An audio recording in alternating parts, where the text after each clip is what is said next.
सभी मित्रों को जय सिया राम, जय जय हनुमान। मित्रों, इस वीडियो में हम बहुत ही आसान तरीके की बात करेंगे, एक ऐसी टेक्निक की बात करेंगे जिससे आप अपनी कुंडली का, अपने फैमिली मेंबर्स की कुंडली का या अपने मित्रों की कुंडली का, किसी भी कुंडली का बहुत अच्छे से अध्ययन कर सकते हैं। खास तौर पर उस व्यक्ति की पर्सनालिटी कैसी होगी, उसका नेचर कैसा होगा, उसके गुण और स्वभाव कैसे होंगे।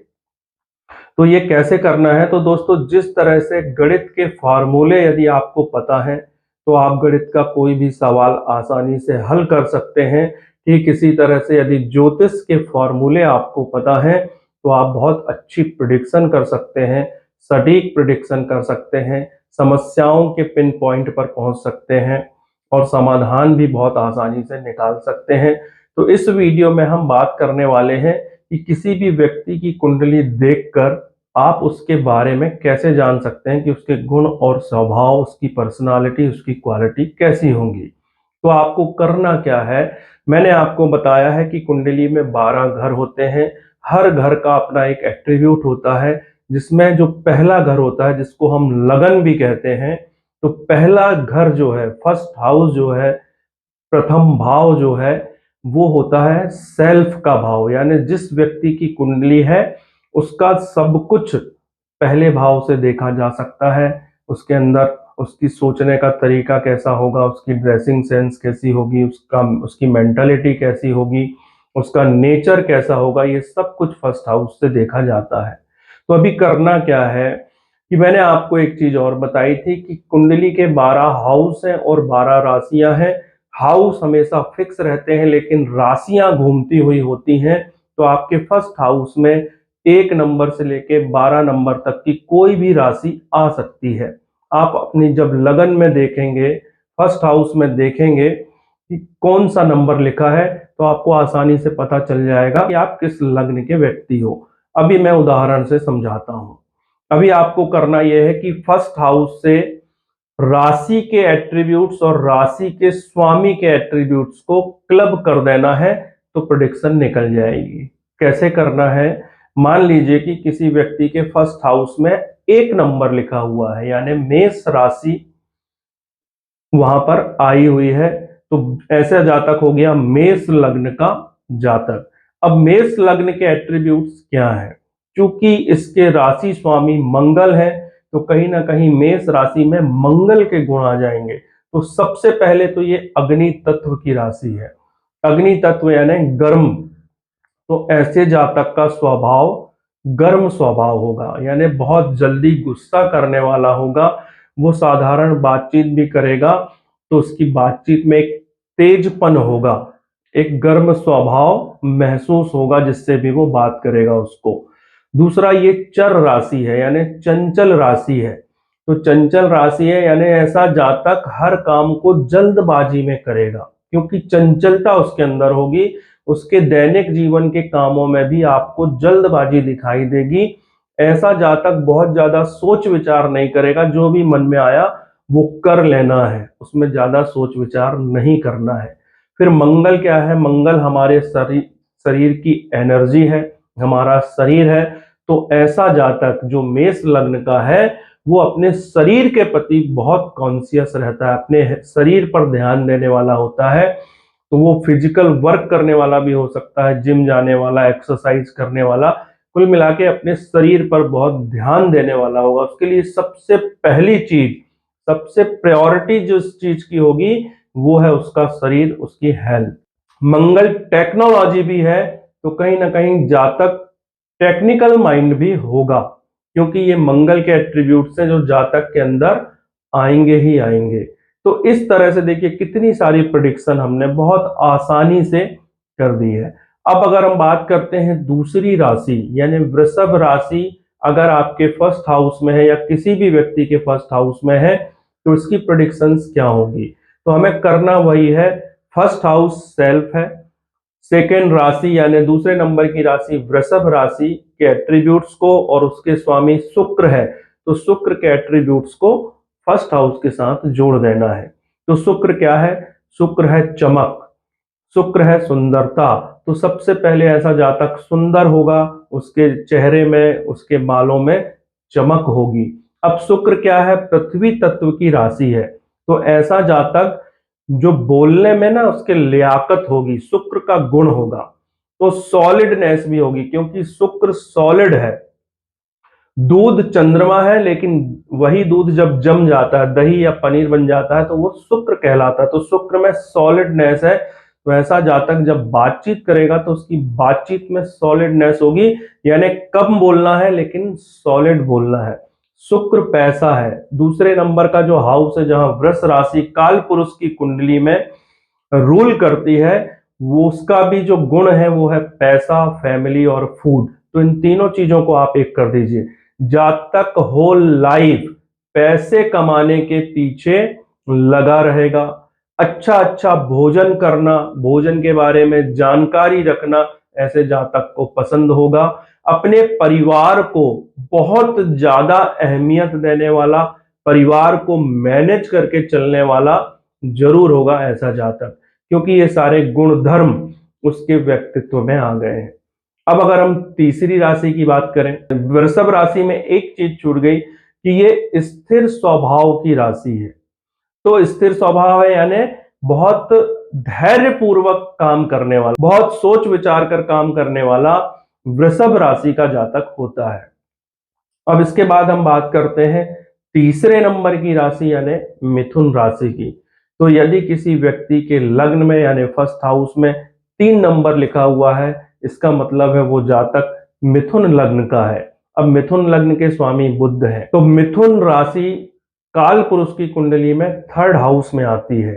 तो हमें मिथुन राशि के एट्रीब्यूट्स को और बुध के एट्रीब्यूट्स को फर्स्ट हाउस से क्लब करना है।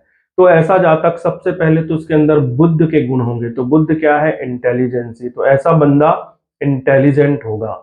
दूसरा, मैनेजमेंट का गुण जो है वो भी बुध देता है, तो ऐसा बंदा हर एक चीज को मैनेज करके चलने वाला होगा।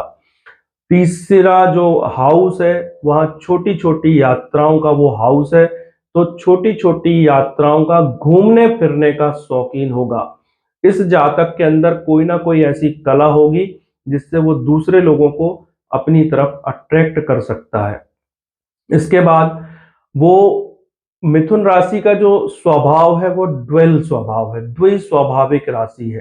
तो ऐसा जातक हर एक चीज जब खरीदेगा ना, तो उसके मन में होगा कि मैं एक नहीं 2 चीज खरीदूं। अगर वो एक शर्ट लेने भी गया है ना, तो 2 शर्ट लेके आएगा। ऐसे जातक के 2 मकान हो सकते हैं, 2 बाइक हो सकती हैं, 2 कार हो सकती हैं।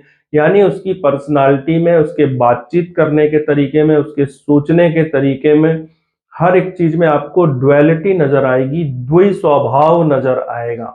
डबल माइंडेड भी आप कह सकते हैं।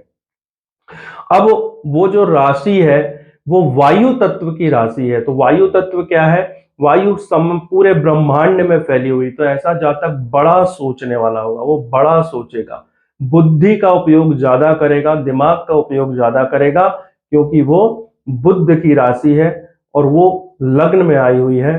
तो वह व्यक्तित्व बनेगा, व्यक्ति की पर्सनालिटी बनेगी, नेचर बनेगा। अब अगर हम बात करते हैं कर्क राशि की, तो कर्क राशि के स्वामी हैं चंद्रमा। तो यदि किसी व्यक्ति के फर्स्ट हाउस में कर्क राशि आई हुई है, तो कर्क राशि के एट्रीब्यूट्स, फोर्थ हाउस और चंद्रमा के एट्रीब्यूट्स लगन के साथ यानी फर्स्ट हाउस के साथ, सेल्फ के साथ आप क्लब कर देंगे तो शानदार प्रेडिक्शन निकलेगी। अभी क्या है, ये जो राशि है कर्क राशि, ये जल तत्व की राशि है। तो जल तत्व यानी ऐसा जातक बहुत ज्यादा इमोशनल होगा, मूड स्विंग होगा, क्योंकि चंद्रमा का गुण है। अभी 5 मिनट में ऐसा जातक हंस रहा था, 5 मिनट में रोने लगेगा। तो बहुत ज्यादा उसके अंदर इमोशंस होंगे, किसी भी व्यक्ति के लिए सपोर्ट करने में बिल्कुल आगे होगा, सेक्रीफाइस करने में आगे होगा। यहां तक कि इतना सपोर्टिंग नेचर होगा कि कभी कभी ऐसा व्यक्ति इमोशनल होकर अपना नुकसान भी कर सकता है। अपने परिवार को बहुत ज्यादा प्यार करने वाला होगा, अपने परिवार के लिए जान तक दे दे ऐसा व्यक्ति होगा, क्योंकि ये सारे गुण चंद्रमा के हैं। सपोर्टिंग नेचर और सेक्रीफाइसिंग नेचर, ये सब चंद्रमा के गुण हैं। जल तत्व की राशि है और चंचल राशि है, तो ऐसा जातक भी इमोशनल जब होगा तो बहुत ज्यादा विचार नहीं करेगा, वो जिसने जैसा कहा उसके पीछे समर्पित हो जाएगा और जल्दबाजी करके अपने काम बिगाड़ भी सकता है। तो ये कर्क राशि के चंद्रमा के एट्रीब्यूट उसके व्यक्तित्व में, उसकी पर्सनालिटी में आपको दिखेंगे। इसके बाद आते हैं हम सिंह राशि, यानी 5वें नंबर की राशि। यदि किसी व्यक्ति की कुंडली में फर्स्ट हाउस में 5 नंबर लिखा हुआ है तो ऐसा जातक सिंह लग्न का है। अब सिंह लग्न क्या है? तो सिंह जो राशि है वो अग्नि तत्व की राशि है। तो ऐसे व्यक्ति को सबसे पहले तो सिंह राशि के स्वामी कौन है? सूर्य है। तो सूर्य क्या है? कैरेक्टर है। और सूर्य क्या है? नेम फेम है। सूर्य क्या है? सच्चाई है। तो इन सभी चीजों पर बहुत ज्यादा ध्यान देने वाला होगा, यानी सच्चाई पसंद होगा। उसके सामने अगर किसी ने झूठ बोल दिया, दो तरह की बात कर दी, दोगुली बात कर दी, तो ऐसा जातक बहुत ज्यादा गुस्से में आ जाएगा, क्योंकि अग्नि तत्व की राशि है। नेम फेम को, स्टेटस को पसंद करने वाला होगा। सबसे ज्यादा ध्यान अपने कैरेक्टर पर देने वाला होगा, क्योंकि सूर्य उस राशि का प्रतिनिधित्व कर रहे हैं। अब ये अग्नि तत्व की राशि है और ऐसे जातकों को देखा गया है कि बाल झड़ने की समस्या बहुत ज्यादा होती है, क्योंकि सूर्य का काम है कहीं ना कहीं जलाना। तो हेयर फॉल की समस्या ऐसे जातकों को जरूर होती है। इसके बाद जो 5वें नंबर की राशि है वो स्टेबल राशि है, यानी स्थिर राशि है। तो ऐसा जातक भी सोच विचार कर धैर्य पूर्वक ईमानदारी के साथ, सच्चाई के साथ आगे बढ़ने वाला, सच्चाई को पसंद करने वाला, सच्चाई के साथ काम करने वाला होगा। ये सिंह राशि के एट्रीब्यूट्स को, सूर्य के एट्रीब्यूट्स को हमने लगन के साथ क्लब कर दिया तो कितनी सारी प्रेडिक्शंस निकल गई। इसके बाद हम कन्या राशि की बात करेंगे। तो दोस्तों 6वीं राशि जो है वो कन्या राशि है। यदि किसी व्यक्ति के फर्स्ट हाउस में 6 नंबर लिखा हुआ है तो वो कन्या लग्न का व्यक्ति है। कन्या राशि के जो स्वामी है वो भी बुध है। मिथुन राशि के स्वामी, तीसरे नंबर की राशि के स्वामी भी बुध है और 6वें नंबर की राशि के स्वामी भी बुध है। लेकिन दोनों में अंतर आ जाता है कि काल पुरुष की कुंडली में मिथुन राशि तीसरे हाउस में है और काल पुरुष की कुंडली में कन्या राशि 6वें हाउस में है। तो बुध की राशि है और बुध यहाँ पर 6वीं राशि में उच्च के होते हैं। तो ऐसा जातक, सबसे पहली प्रेडिक्शन है कि सुपर से सुपर इंटेलिजेंट होगा, बहुत ज्यादा इंटेलिजेंट होगा, क्योंकि बुध यहाँ पर उच्च के होते हैं। तो ये गुण उसके अंदर आ जाएगा।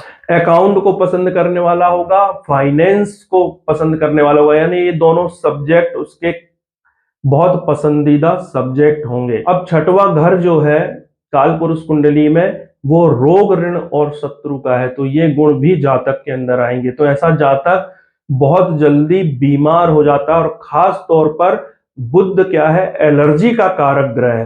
तो ऐसे जातकों को बहुत जल्दी कोल्ड एंड कफ हो जाना, किसी भी चीज की थोड़ा सा चले, धूल उड़ी तो धूल का इन्फेक्शन हो जाना, धूल की एलर्जी हो जाना, पानी की एलर्जी हो जाना, मौसम बदला तो एलर्जी हो जाना, छींके आना, सर्दी बनी रहना, ये कन्या लग्न के जातक के लिए बहुत आम सी बात होगी, क्योंकि 6वां घर रोग का घर है, बीमारी का घर है।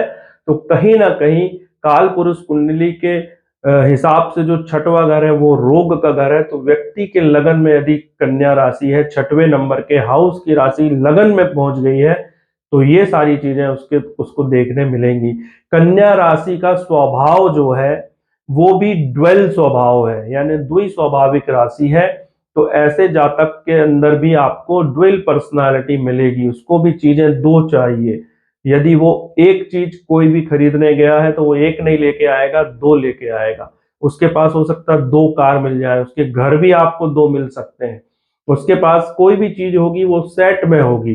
तो ऐसे व्यक्ति को आप डबल माइंडेड कह सकते हो, ड्वेल पर्सनालिटी कह सकते हो। लेकिन इस राशि का जो तत्व है वो पृथ्वी तत्व है। तो व्यक्ति पृथ्वी की तरह ठोस होगा, यानी धैर्य इसके अंदर होगा, धैर्य पूर्वक काम करने वाला होगा, सोच समझकर काम करने वाला होगा। तो दोस्तों इस तरह से ज्योतिष में कैलकुलेशन काम करती है, सूत्र काम करते हैं। अभी ये लगन को जानने की केवल एक पद्धति थी, एक टेक्निक थी। और भी बहुत सारी टेक्निक्स हैं जिनके माध्यम से हम और डीप अध्ययन करके बता सकते हैं कि किसी व्यक्ति की एक्यूरेट पर्सनालिटी क्या होगी। अभी तो हमने बात की 6 लग्न की, अगले वीडियो में 7 से 12 राशियों के जो लग्न होते हैं उनकी हम बात करेंगे। इसके बाद फिर और वीडियोस में हम ये जो पहला हाउस था ये आपके तन का भाव कहलाता है, स्वयं का भाव कहलाता है, सेल्फ का भाव कहलाता है। इसी तरह से आप कुंडली के हर एक भाव का अध्ययन कर सकते हैं। दूसरे नंबर का भाव होता है पैसे का भाव। तो जातक को पैसा कहां कहां से आएगा, किन किन कामों से आएगा, याद रखिए कुदरत आपको केवल एक ऑप्शन देके नहीं भेजती, आपको बहुत सारे ऑप्शन देती है जिसके माध्यम से आप वेल्थ क्रिएट कर सकते हैं, पैसा कमा सकते हैं। तो ज्योतिष इस मामले में बहुत ज्यादा सपोर्ट करता है। किसी व्यक्ति को अपना प्रोफेशन चुनना है तो ज्योतिष उसको सेक्टर बता देती है कि आप इस सेक्टर में जाओगे तो ये आपके कर्मा अलाइनमेंट होगा, आपको तकलीफें कम होंगी। आपको पैसा किन किन हाउस से आना है वो काम अपने प्रोफेशन में आप शामिल कर लेते हो तो आपको आसानी से पैसा आता है।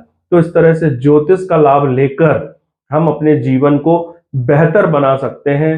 हम अपने जीवन में जो कुछ पाना चाहते हैं, बनना चाहते हैं, वो सारी चीजें हमें मिल सकती हैं। तो दोस्तों और वीडियोस में आगे बढ़ाएंगे चर्चा को। आपने मेरी बातों को बहुत गंभीरता से सुना, इसके लिए आपको बहुत बहुत धन्यवाद। हम फिर मिलेंगे। नमस्कार।